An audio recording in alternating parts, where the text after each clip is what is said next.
ज्ञानेश्वरा करुणाकरा दयाळा तुमचा अनुग्रह लादलो पावन झारो चराचरी मनोजवं मारुततुल्य वेगं जितेंद्रियं बुद्धिमतां वरिष्ठं वाता जन्वानरैथ्य मुख्यं श्रीरामदूतं शरणं प्रपद्ये जयांची केली स्मरण होय सकळ विद्यांचे अधिकरण तेची बंधू श्रीचरण श्री गुरूंचे ते नमस्कारून आता मस्तक हे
मस्तक माझा पायावरी या वारकरी संतांच्या प्रस्तुत प्राप्त प्रसंगी प्राप्त स्थळी कीर्तन रूपी सेवेकरता निवडलेला अभंग योगियांची माऊली साधकांचे मायबाप असणारे श्री संत ज्ञानेश्वर महाराज यांच्या 3 चरणाच्या उत्कृष्ट आणि महत्वाच्या अभंगाच्या सेवेकरता निवडलेला आहे विठ्ठल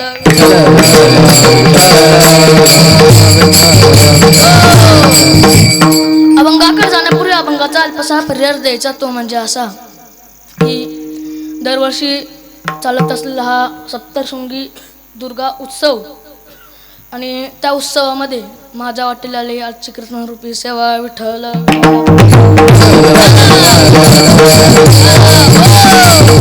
काय म्हणतात ज्ञानोबा या अभंगात रामकृष्ण नामे हे धुनी साजिरे नाम कसे सोपे सुंदरे साजिरे या नामाला काय केलं पाहिजे हृदय मंदिरे स्मरा का रे काय केलं पाहिजे या नामाला आपल्या हृदय मंदिरात स्मरलं पाहिजे त्याच्यासाठी काय करावं लागल आपुली आपण करा सोडवण आपण आपली सोडवण केली पाहिजे कशातून संसार बंधन तोडा वेगी हा संसार बंधन वेगाने तोडायचा.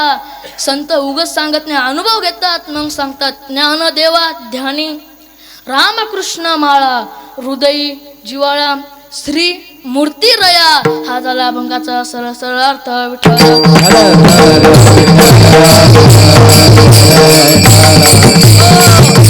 ज्ञानोबाला सांगतात नाम घ्यायचं नाम घ्यायचं, पण नाम घ्यायचं नाम कसं आहे. साधकांनी प्रश्न केला, नाम कसं आहे तर नाम सोपं आहे, सुंदर आहे, साजीर आहे.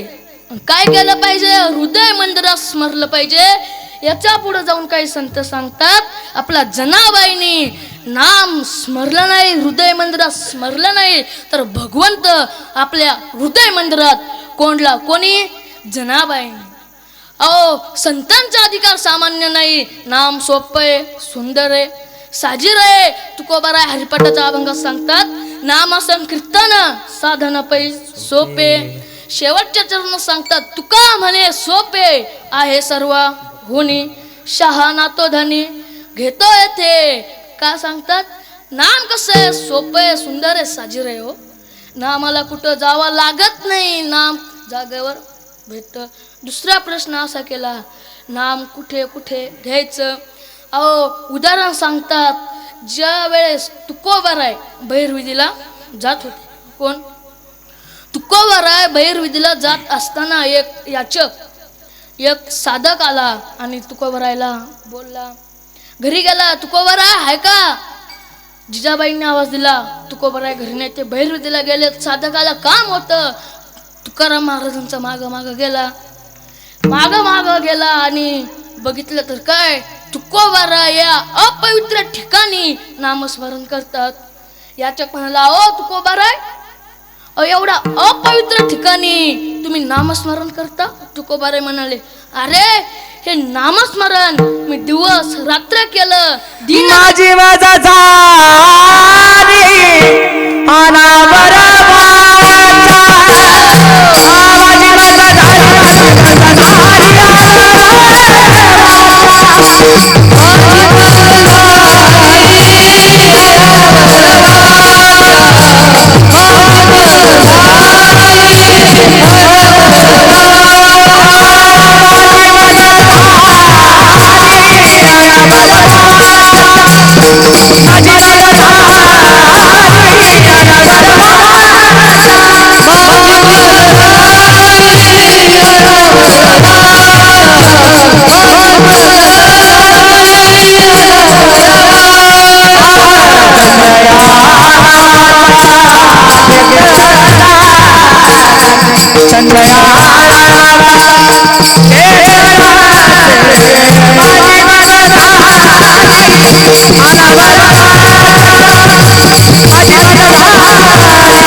माझी मजा झाली अनावर वाचा.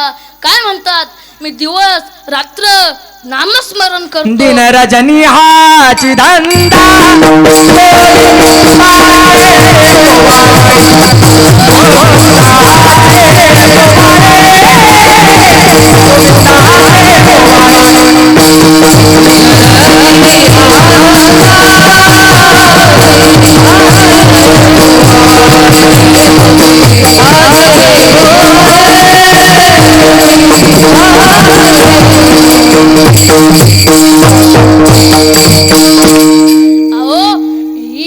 माझी मजा झाली अनावर वाचा. मला दिवस रात्र भजन करत होतो. मला काय आता माझ्यावर कंट्रोल नाही. म्हणजेच काय की मी आता मलाच माहित नाही मी कुठं नामस्मरण करतो. याचा अर्थ नामस्मरण कुठेही करू शकता. नंतर काय विचारला, ओ या नामाचा फायदा काय. नाम घेता वाया गेला ऐसा कोणी ऐकिला का. सांगा ना, नाम घेतल्याने कोणी वाया गेलं का. नाही. अहो एवढंच नाही, महापापी वाल्याकुळी होता. वाल्याकुळीचं पाप बघायला गेलं तर एक माणूस मारला की एक मौर्यडा खडा राजनात टाकायचा. राजन साधं सुद्धा नव्हतं महाराज. राजन कसं होतं, एक हत्ती मावेल एवढं एक राजन होतं. असे किती 7 राजनं भरले होते. 8व्या राजनाला उद्घाटन करायचं होतं. तेवढ्यात नारद मुनी गिराईक सापडेना. मग नारद मुनी भजन करीत आले. काय भजन करत होते? नारायण नारायण श्रीमंत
वाल्याकुळीने नारद मुनी पुढं उडी खाल्ली. म्हणाला, अरे कुठं चाललास? जेवढं काही धन आहे तेवढं मला देऊन टाक, नाही तर मारल्या जाशील. नारद मुनी म्हणाले, अरे माझ्यापाशी ना धन ना काही, मी साधक माणूस, मी आत्ताच कीर्तनाहून आलो. वाल्याकुळी म्हणाला, अरे कीर्तनाहून आला तुझ्यापाशी धन नाही, असं होऊ शकत नाही. नारद मुनीने प्रश्न मांडला, अरे एवढं पाप तू कोणासाठी करतो? काय एवढं पाप तू कोणासाठी करतो? नारद मुनी आपलं वाल्याकुळी म्हणाला, एवढं मी पाप करतो ते माझ्या घरच्यांसाठी, माझ्या मुलाबाळांसाठी, बायकोसाठी मी पाप करतो. बायकोसाठी पाप करतो. अरे तुझ्या पापात सहभागी होतील का? तुझ्या पापात सहभागी होतील का? नारद मुनी म्हणाले, होतील का? वाल्याकुळी काय म्हणाला, होतील का नाही होणार, त्यांच्यासाठी मी एवढं पाप करतो ते माझ्या पापात सहभागी होतील. वाल्याकुळी एक विसरून गेला होता, या संसारात कोणी कोणाचं नसतं. एवढंच नाही, बहीण नाही ना भाऊ कोणीच नाही. इथून पुढे जाऊन सांगतो. वाल्याकुळी म्हणाला, बघायचंच का? नारद मुनी म्हणाले, बघायचं. मग वाल्याकुळीला आठवलं, नारद मुनी पळून गेले. मग काय केलं त्या नारद मुनीला उपरण्याने झाडाला बांधत असताना वाल्याकुळी पक्की बांधलं आणि कुठं गेला? घरी गेला. आई वडिलांना विचारलं, तुम्ही माझ्या पापात सहभागी होशील का? आई वडील म्हणाले, अरे आमचं काम होतं तुला लहानाचं मोठं करणं. आमचं काम काय होतं? तुला लहानाचं मोठं करणं. तुझं काम आहे आम्हाला आता म्हातारपणाची काठी सांभाळणं. तू म्हणतो आम्हाला पापात सहभागी व्हायचं का? तू तुझं कर्तव्य निभावतोय, तू तुझं कर्तव्य पाळतोय, आम्हाला मध्ये घेऊ नको. वाल्याकुळी म्हणाला, आई वडील काय पापात सहभागी होत नाही. बायकोपाशी गेला, बायको नाही झाली. मुलापाशी गेला, मुलापाशी नाही झाला. मुलगा म्हणाला, मी लहान, मला पाप पुण्य काय कळते, मी काय तुमच्या पापात सहभागी होणार नाही. वाल्याकुळी जसा होता तसा पळत गेला. नारद मुनीला शरण गेला आणि म्हणाला, चुकलं मी, माफ करा, मला माहीत नव्हतं या संसारात कोणी कोणाचं नाही. आता मला या पापातून तारायला एक मंत्र द्या. नारद मुनी म्हणाले, देतो. पहिले कोणता मंत्र दिला? नारायण. हा नारायण मंत्र दिला. हा खूप मोठा. वाल्याकुळीचं पाप एवढं होतं तर नारायण शब्द म्हणता येत नव्हता. मग कोणता दिला? राम. त्याला राम सुद्धा म्हणता येत नव्हतं. तो म्हणायचा मरा मरा मरा मरा. मराचा राम झाला, वाल्याकुळीचा उद्धार झाला. वाल्याकुळी रामायण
काय केलं वाळल्या कुलीने? काय केलं?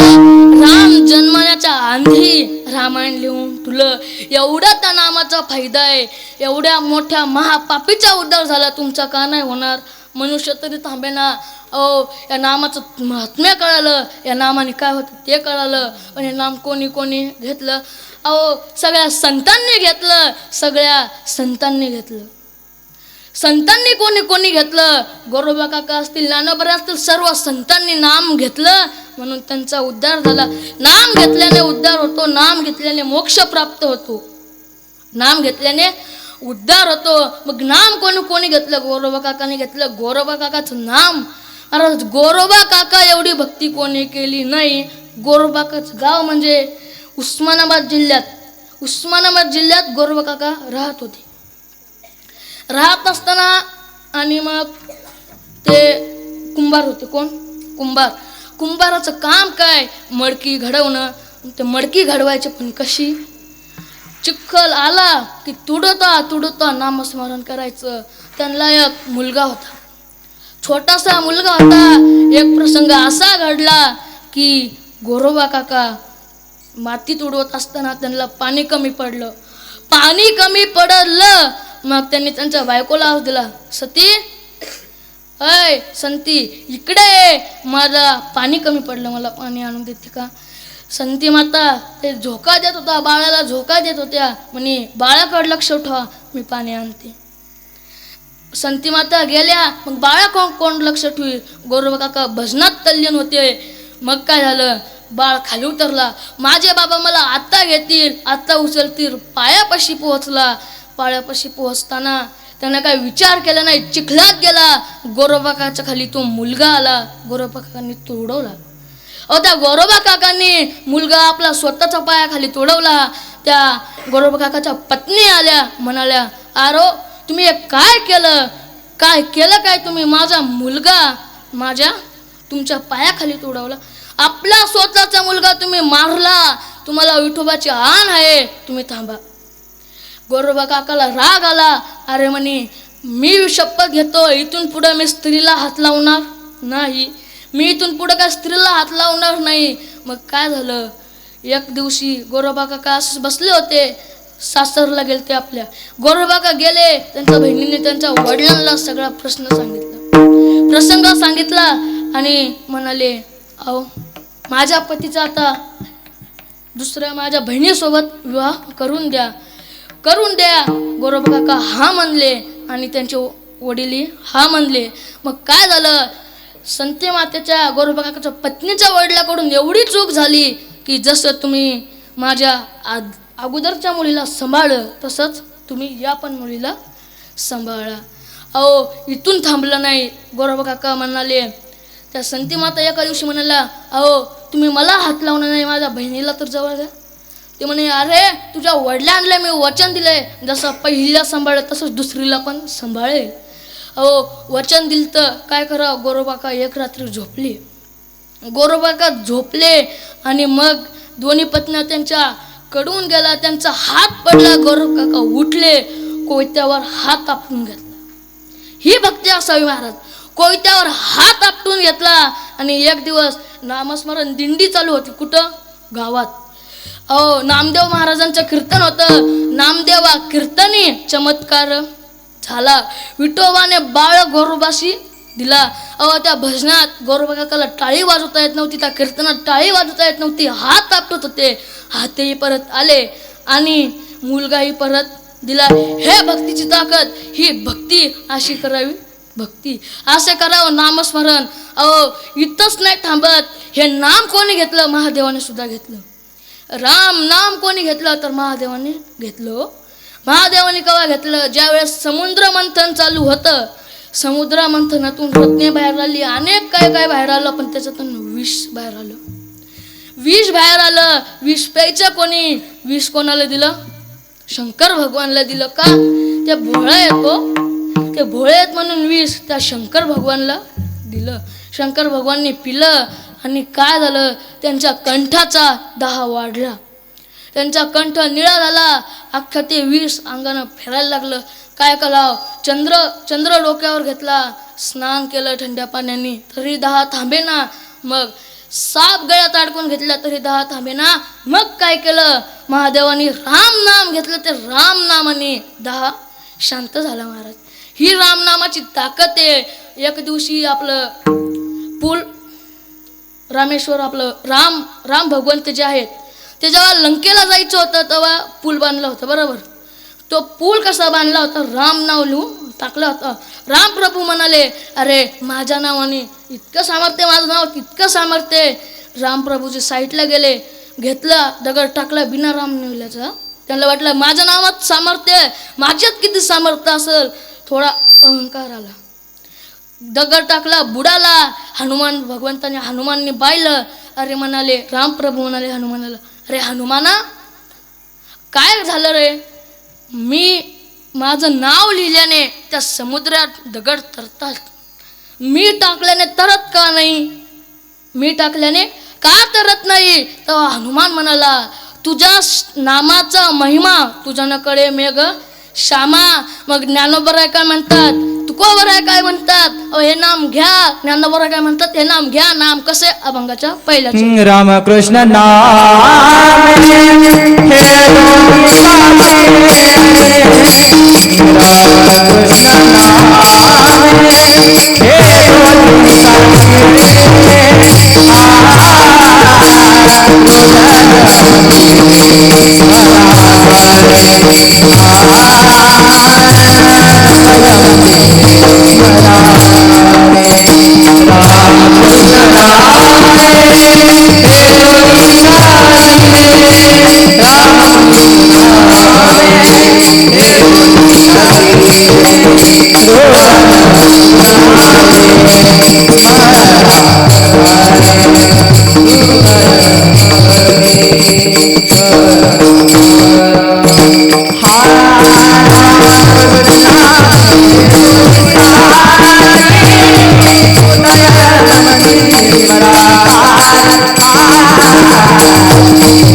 Jaya